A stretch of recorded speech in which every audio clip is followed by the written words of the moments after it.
Good evening. Call this meeting to order at 6:04 p.m. Can we get a roll call, Ms. Bell?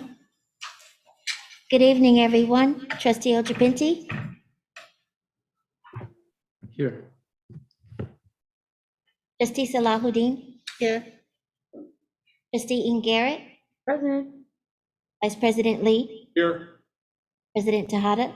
Here. Do we have any changes to the agenda? We do not. A motion to approve the agenda? So moved. Second. All in favor? Aye. On to the consent agenda. I'm sorry. He had his hand up. Mr. Ojapinti? Yeah, I'd like to pull item 4C13 from consent for discussion. Thank you.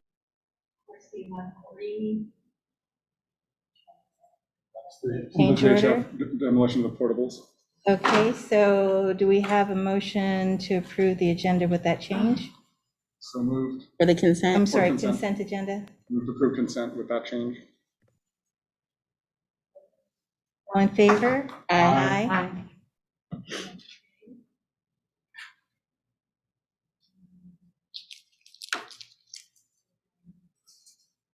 you have any public comment?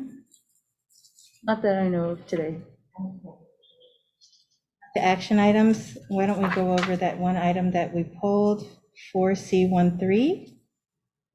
The change order to JHF for the demolition of the portables at Serramonte Del Rey. Mr. Ojapinti, what clarification or any questions did you have? Of course. Yeah, so as this is on a consent, this is a consent item. I know this is demolition of portables. Can we get a little background first? I do have questions, but I would like Superintendent Presta or somebody on staff to kind of explain how this came about and why this is on our agenda tonight. So I will ask either Ms. Van Raphorst or Ms. Phillips to respond. I didn't put this on. Yeah, no, that's fine, thank you. I did unmute, I'm so sorry. I'm so used to unmuting when I'm ready to talk. Okay, thank you. So the portables have been falling down for some time. We have been, watching to make sure that they would hold up, and they're not. So we decided to take them down, and I believe it was discussed at one of our board meetings too, when we had the update on the 18th. On May 18th, we talked about that this was coming, that we would be demolishing these. Another reason why we thought this was a good time to do it is because in the fall, adult school will be opening back up again, and this will allow us to have a little bit more room for parking. So they were going to come down at some point anyway. We thought while we have JHF on campus to do it, while we are seeing that they are deteriorating more and more, and that we will need some more parking in the fall. Benti, do you have more questions? Yeah, of course. Thank you for that, Ms. Van Raphorst. You mentioned they've been deteriorating for some time. How long have they been deteriorating? And I guess, have there been any reports, say from our insurance agent and SMCSIG, that have been covering our portables and why they need to be torn down? Now, the insurance company has not mentioned anything about them. And, they've been closed for classrooms since before I got here. I've been here about 5 years now, and they have only been used for storage in those 5 years. So I don't know how long they've been deteriorating.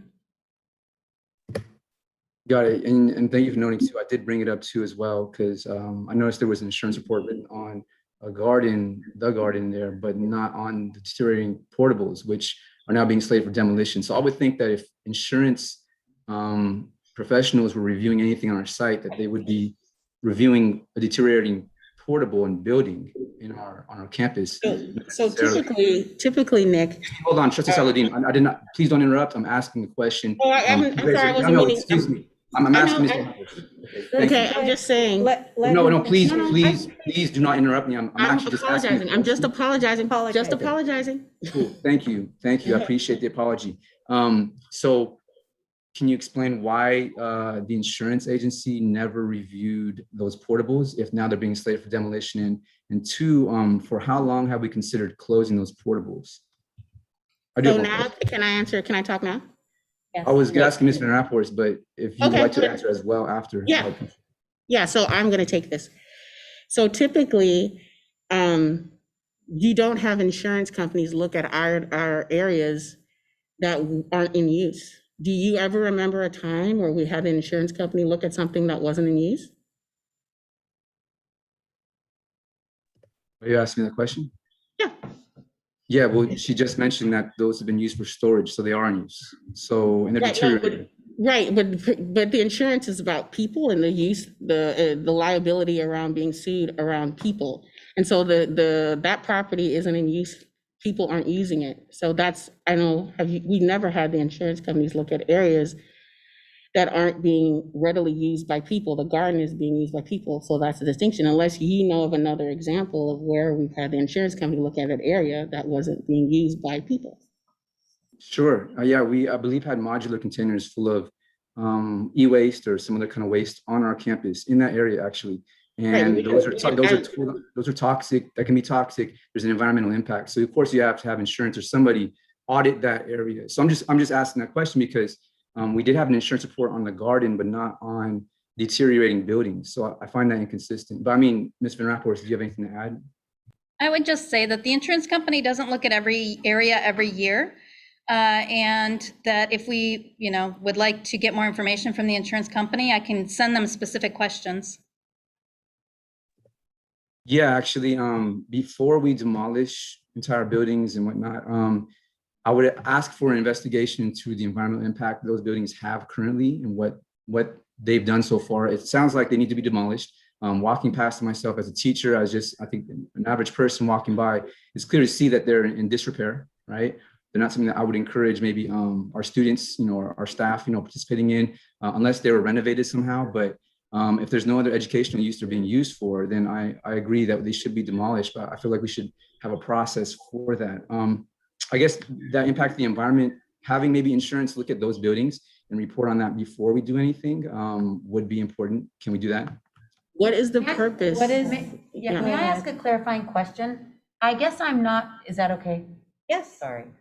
I guess I'm not exactly sure what the reason for that would be, Nick, because Trustee Achapinti, sorry, because we know that the buildings are in disrepair. They have outlived their life, and I'm not sure why we would need an impact report or a report from the insurance company if we, as a district, have made the decision to tear them down. This is also a matter of trust, Mr. Achapinti. And the issue, quite frankly, is if these buildings are in disrepair, these are temporary buildings that are in disrepair. There is no educational value to maintaining the building.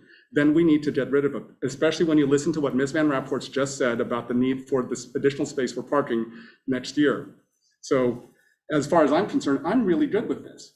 This is frankly a drop in the bucket in terms of what we're going to be able to spend and gain from this. We're talking about an investment here. I don't understand your question related to insurance, quite frankly, because the insurance on the garden is irrelevant is irrelevant to this particular discussion. This is strictly built temporary buildings, no longer needed by this district, no longer needed for any educational purpose, and we need to remove them.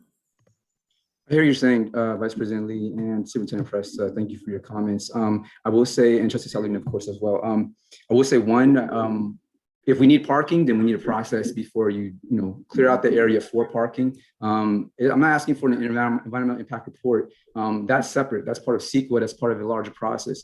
I would ask for some kind of report based on why we're demolishing a former educational facility. Even if it's a deteriorating portable, there should always be some basis and some documentation before you do that. For example, if we're building a new building, you need to have some documentation. If you're tearing one down, you need to have some documentation. It's a simple request, but it is $75,000 in fees that we'll be paying to our current contractor who conveniently is on site. However, the garden is actually adjacent to that portable, if I'm not mistaken. So it is absolutely relevant because if anything damages the existing garden, there is an impact, and there should be no damage or no effect to that. So actually, that's my next question. Will there be any impact to the garden or any other part of our campus in the process of this demolition?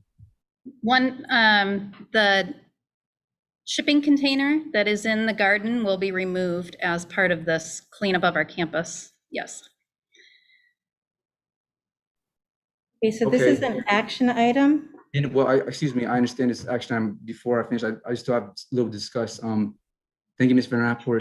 In the process of that container being removed, what will be the impact to the garden, if any? Ms. Phillips, do you know? I don't think there's any impact to the garden. They're just going to remove it. Okay, and thank you. And the demolition of the building, will that have any impact on the garden and surrounding buildings as well? No, it's tented. The area that is being demolished is tented. Okay, because we do have a preschool adjacent, obviously, and a taekwondo studio, and of course our building and the premises. So Yeah, the it's preschool already- has expressed a desire for this to be removed as well.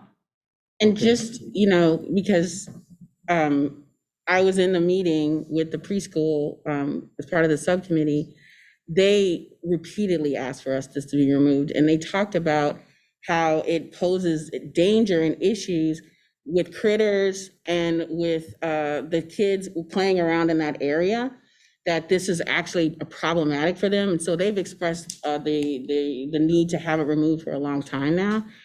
And then I'm just confused about what kind of documentation you want, because the area was already slated for non-educational use. That's why it was being used for storage. So the documentation that you're talking about probably was done when it was moved from being from educational purpose to just storage purpose. So now you want documentation about it not being used for storage anymore to be, I don't understand what documentation have you gotten in the past from the school district when we've done this before that you haven't gotten now? I'm not going to base my current, request based on past requests. I'm just telling you this is a specific case. But also, thank you, Trustee Saludin, for offering the fact that if the preschool's been requesting this for a long time, why hasn't it been brought to our attention sooner? And two, like you mentioned earlier, if it involves people, especially children, then we should have an insurance report review that, because there's an impact to people on the district premises, especially the families and our staff, who are here, maybe daily, if not 5 days a week. So I would like to see some kind of documentation if that already exists, as you mentioned, whatever we have on file since they requested, or even prior to that, or whenever it was designated as non-educational use, but even as a storage facility on our campus, there should be some documentation currently and moving forward in terms of demolishing a building other than a contract. Can we provide that? When does that ever happen? That's my part where I'm confused, because how is staff supposed to know what they want, what you want them to provide? If we've done this in the past, for example, with Westmore, or when we removed the portables from the front of the from Shasta, when Shasta moved, we removed the portables, and you voted for that removal. Yeah.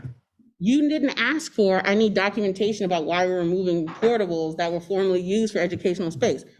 Or when we moved the portables from Terra Nova down here to give them to Shasta, right? So those portables that were here for Shasta were at Terra Nova.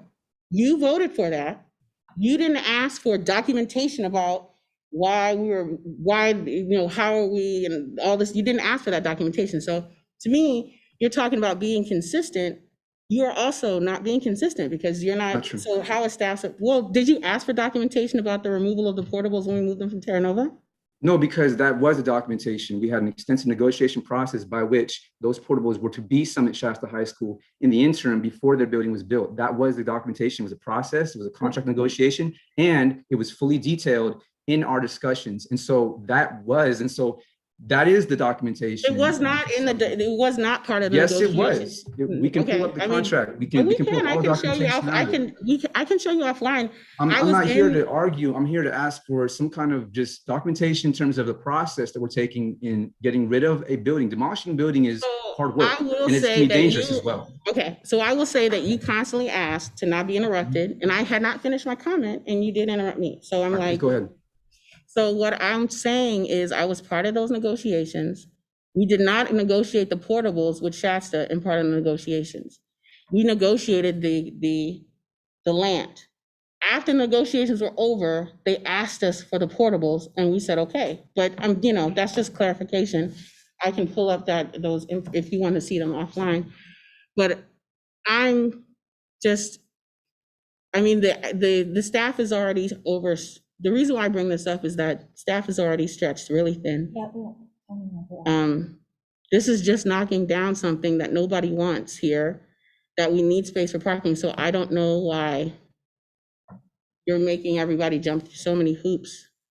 That's for staff that's already extremely busy and overstretched. So I'm gonna end, I'm Okay, done. so, thank you. Ms. Presta has her hand raised. Thanks. I just wanted to say a couple of things. So there's no process that the district has to go through other than us proposing to tear the portables down. So there's not some established process.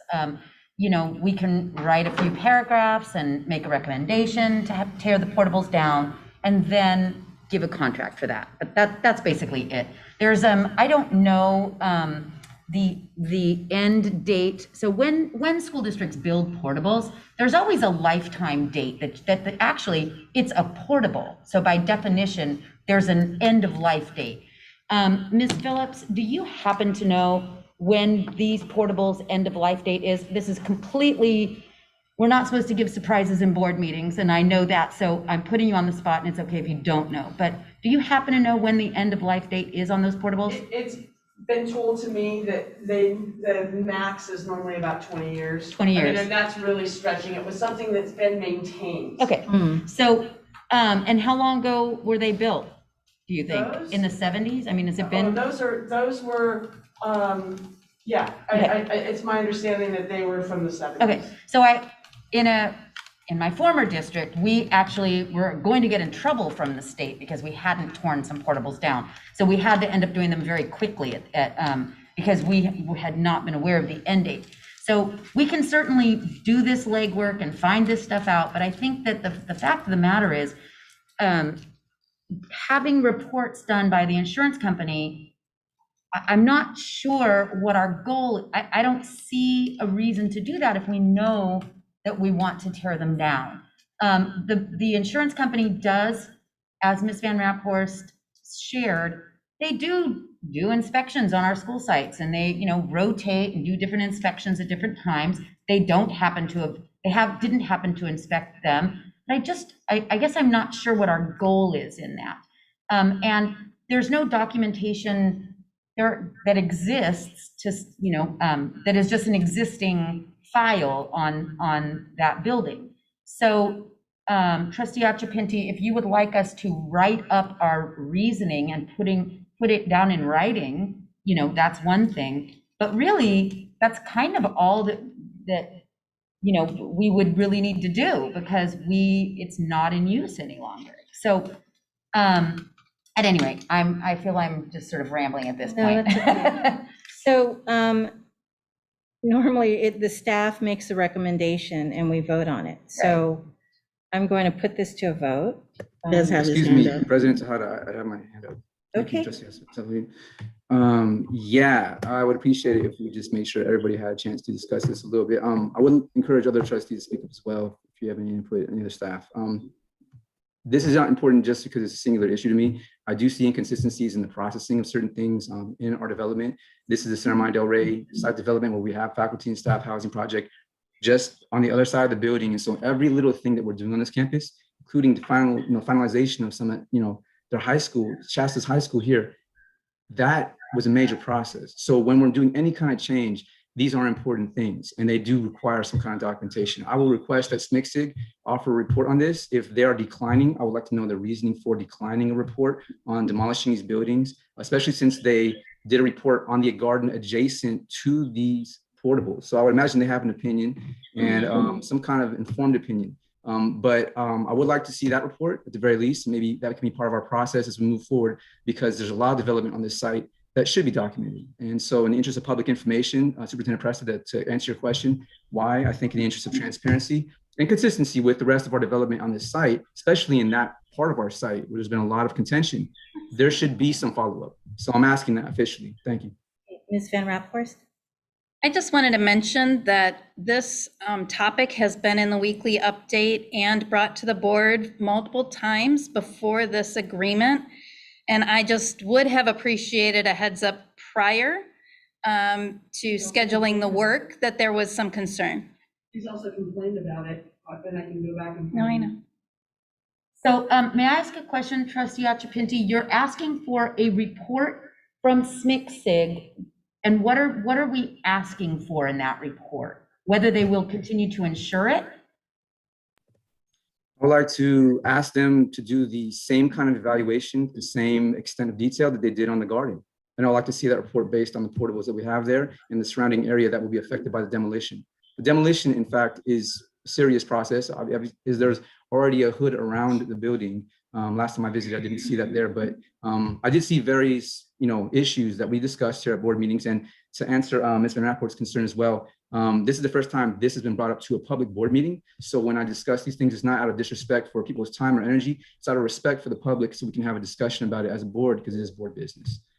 And it is important because these buildings have been breaking down for quite some time. So yes, I would like a SMCSIG or insurance, report the same way they did report based on the garden, to that extent. Thank you. So do you want me to explain what the report of the garden? So the report of the garden was because people were using the garden and they were walking the campus, and they walked through to find any places that might be unsafe, right? Like if the path of travel isn't clear, that was one thing they noted, that that there were blind spots that people could be gardening, and perhaps someone could come upon them and they would not be able to see that person coming, or if they were assaulted, nobody would be able to see them being assaulted. So they were concerned about the safety and the liability of people being in the garden. What I'm not sure about is there's no people in the portables. And so would we want a report? Are you asking for a report that would say it's not safe for people, or had their assessment of the safety for people being in there? I would like a report based off of what we just discussed. There's a preschool immediately adjacent to it. There are employees and community members who walk around there. There's a parking lot that is in use, and there's Summit Shasta High School is just down the way. So any kind of impact that this could possibly have, SMCSIG should be prepared to do a report on that based on those conditions. And like, as you said as well, it's use or disuse. Somebody could be assaulted around a portable at night in the dark as well. There are trees there. There's a preschool there. We have people there if they come at night for whatever reason. We have a bus depot there. So yes, I think it would apply to all for all the same reasons, or some of them that were used to evaluate the garden. So I don't see why this would be an issue. They can simply carry out. But no one can be insulted if we knock them down. No, we're talking about a garden that's in place, and we're talking about potential things that could happen in a garden. Things can happen around buildings as well. In urban environments, you have vegetation and you have buildings. These things can happen. If that reasoning has been used for the garden, it should be used for these buildings as well, because these buildings have entrances and they're below. They're like broken down boards on the base, on the foundation of the building, where people could be there. Which is why we're knocking them down. Which is why we're knocking them down, right? I'm not in disagreement with knocking them down. That's I don't know if you're clear on that. Then why do we need to do a SMCSIG report about the safety of the buildings if we're just gonna knock them down? Why would we not do a report on buildings that we're gonna knock down? Because we don't need to know like how that's what you safe they are. If we're gonna remove the buildings, we're gonna spend money to have somebody evaluate the safety of buildings that we're gonna remove. We're spending $75,000 to have them removed, and you spend. It's a waste of money. Right, but we would still $16,000. have to spend money to have SMCSIG do the evaluation, and then spend money to have the portables removed. So you're asking us to spend money to have buildings evaluated that we know are going to be removed.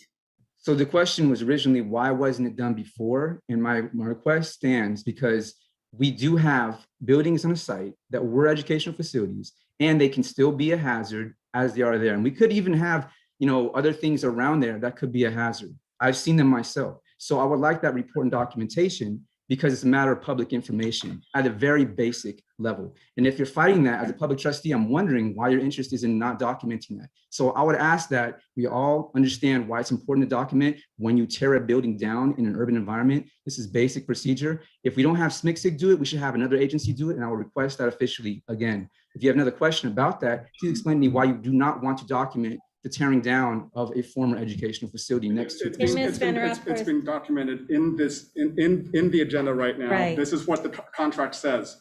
And it's been documented to us as a board procedurally for the past several weeks. I've read it. The other board members have read it. Have you read it?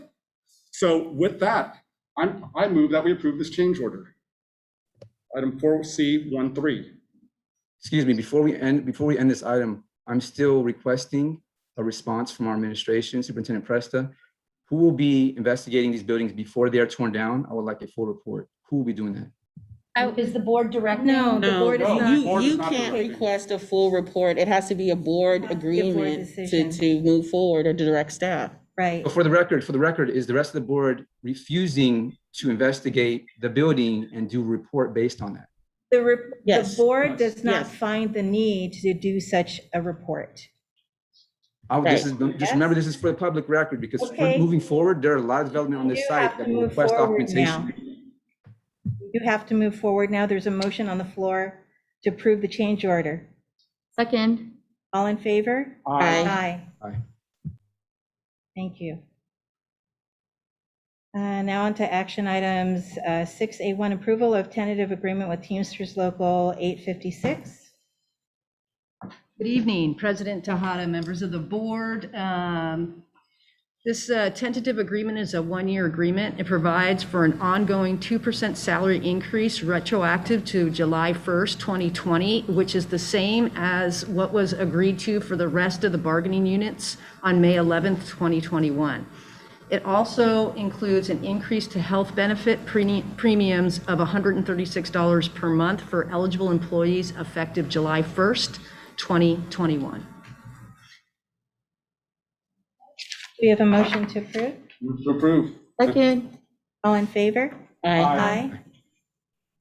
Consideration of future agenda items. So I just wanted to ensure that at our next, work study, that there's closed session so that we can go over your goals. And that, I know we had talked about your goals and, but they still haven't been given to us. And so that we can discuss them and go over, measurable metrics for the next school year. Yeah, I thought we were gonna schedule another one. Okay, are we? I don't know, what can we? I thought that's what we talked about, was Yes. having one so that it was a We longer just haven't session. scheduled. it. Okay, yeah, so then maybe getting that scheduled. Definitely. We have a motion to adjourn. Mr. Ochintz, Mr. please. Ochapinti? Yeah, so as for a future agenda item, as a follow-up, last meeting I requested maybe agendize sometime soon, an update or some kind of information on how we're looking at getting interpreters, translators, bilingual instructional aides. I guess to maybe combine with that, if that's possible.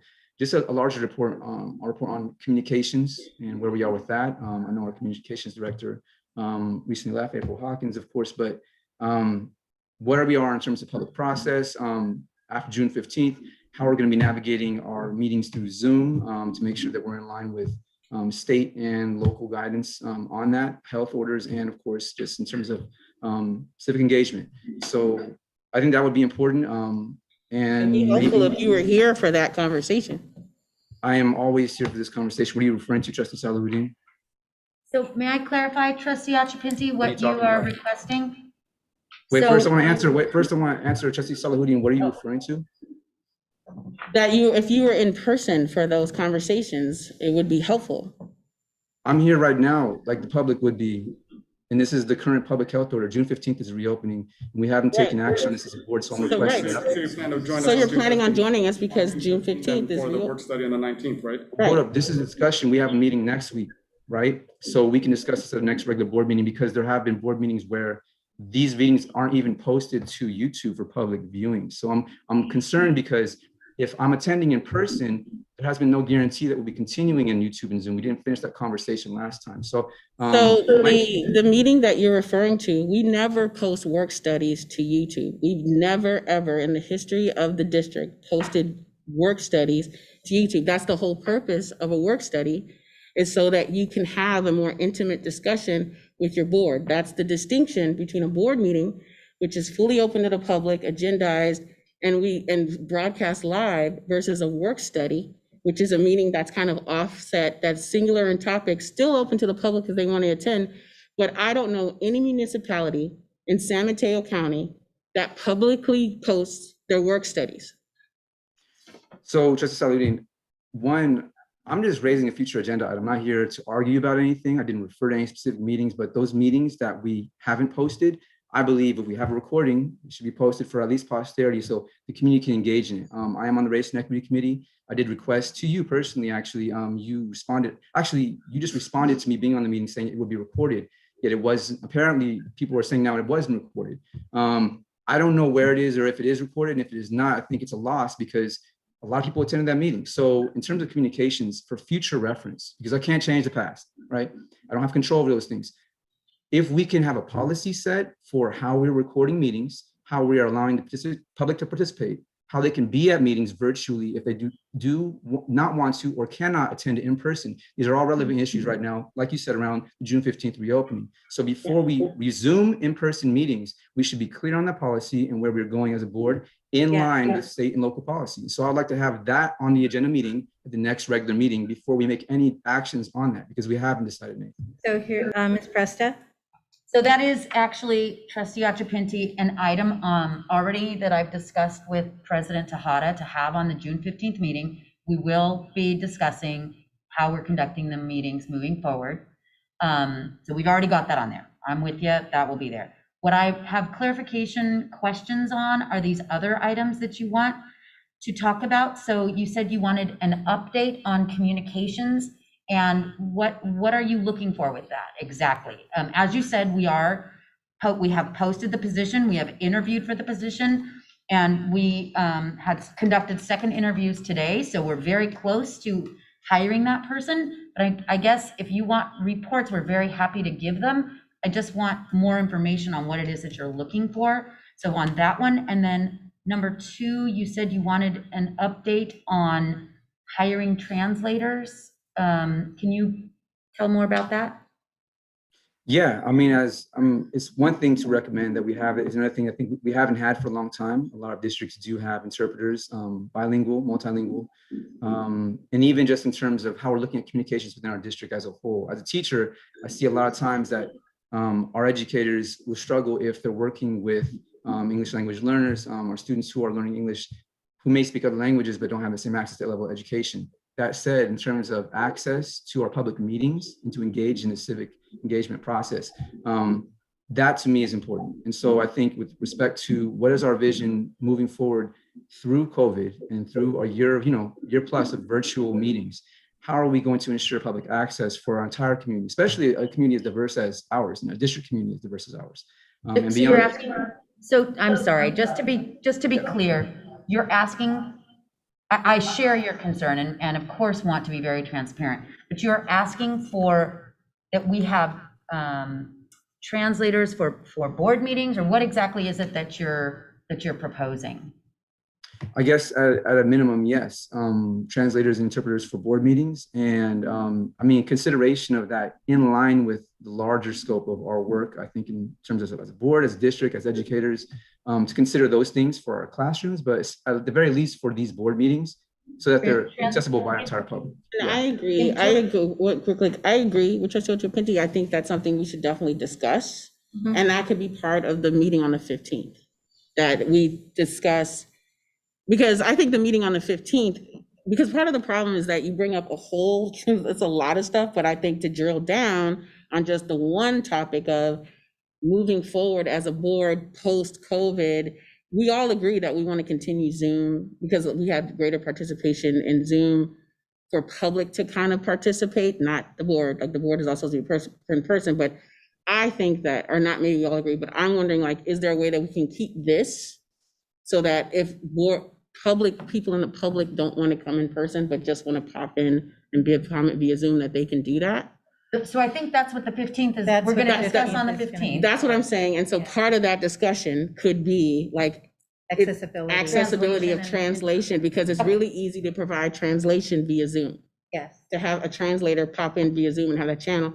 And how do we go about having translation for people who come and want to participate, like having that be part of the discussion, I think would be good. Yeah, so we can make that part of the discussion. Okay, Right, that's what I was asking. Thank you. Okay, I think thank you. Superintendent Press to answer that. Thank you. Appreciate it. thank you. Okay, that's all. We have a motion to adjourn. Move to adjourn. Second. All in favor? Aye, Aye. Aye. Thank you. thanks. Okay, good night.